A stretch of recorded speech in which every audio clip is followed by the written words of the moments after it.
Okay, so today I'm going to talk about Rubik's.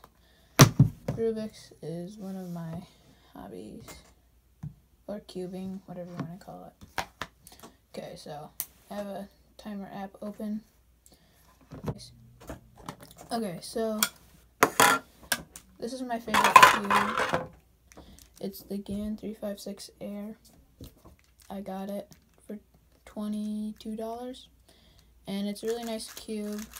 It's got really good corner cutting, and it does feel a little bit grainy at times, but you know, what you gonna do?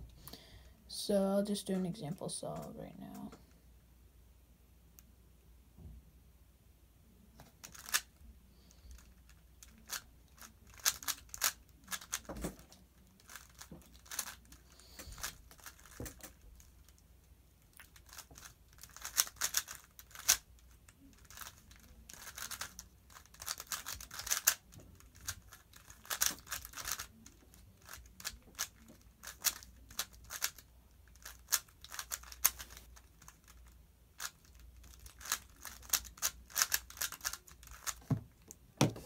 So yeah, that wasn't a bad time. 30.717.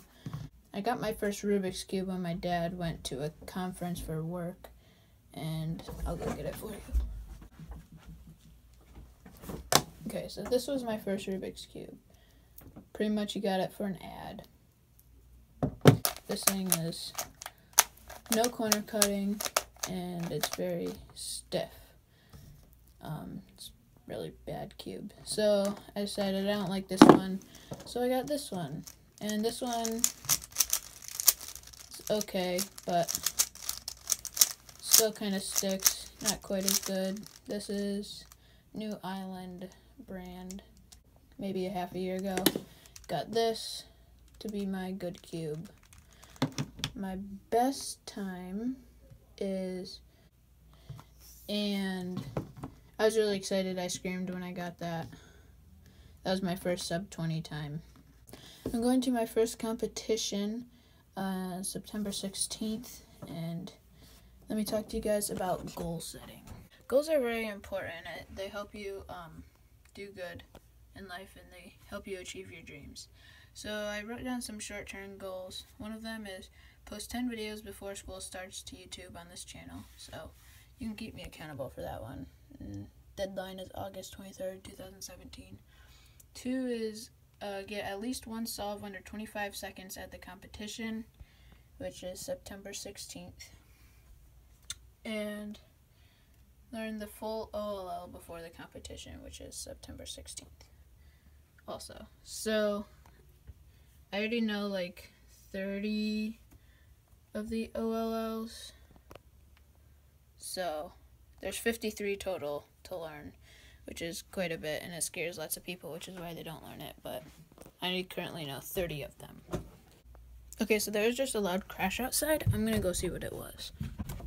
Oh my, the table broke outside. I thought it was the window at first. I heard something. Let me go get a closer look. Oh my. Well, I never did like that glass top. Maybe we could just make a wooden top or something. Are you trying to make yourself feel better? Yeah. Okay.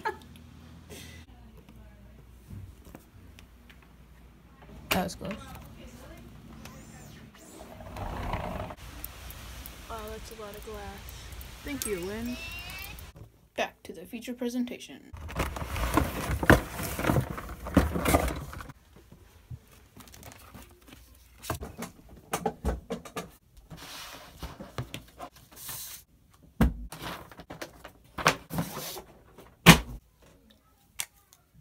Okay, so when you set goals, you want to be smart. Well, the first part is specific. You need to clearly define what you are going to do. So like for me, I'm going to learn the full OLL. Use adjectives in your words, it helps. The second part is measurable.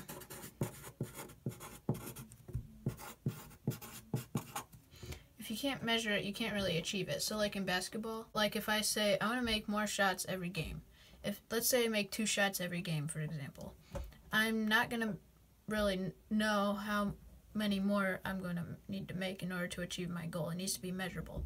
So like if I said I want to make 4 shots every game, that would be more measurable. The third part is achievable.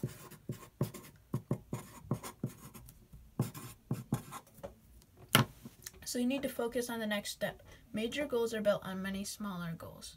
So like my major goal with Rubik's Cubes is to be able to get a solve under 10 seconds. I didn't, that's not my goal that I wrote on the sheet.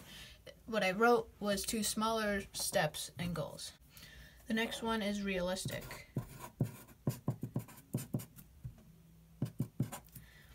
Realistic doesn't really mean to just make it easy for you. Worthwhile goals require hard work. So for example, realistic, if let's say your teacher, you need to write a 20-page essay for the semester. Realistic goals would not be, or an unrealistic goal would be wait until the last day and see if I can write it all in the last day. A realistic goal would be work on 1 page every week, and then, or 1 or 2 pages every week, and then by then you should be able to have it done. And the last one is timely. Put a deadline to it. You may need to set multiple deadlines along the way. So on all mine, I had the goal over here, and then on the side I had the deadline. That is what you want. That way you can know when you need to achieve your goal. The last part is to write them down. There is a study at Harvard University. Graduates were asked if they had written goals with action plans for their achievement. So 3% of the students at Harvard during this time period had actually written down their goals. 13% did not write, or they had goals but they didn't write them down, and 84% had no goals in any shape or form, so they didn't even think of any. Okay?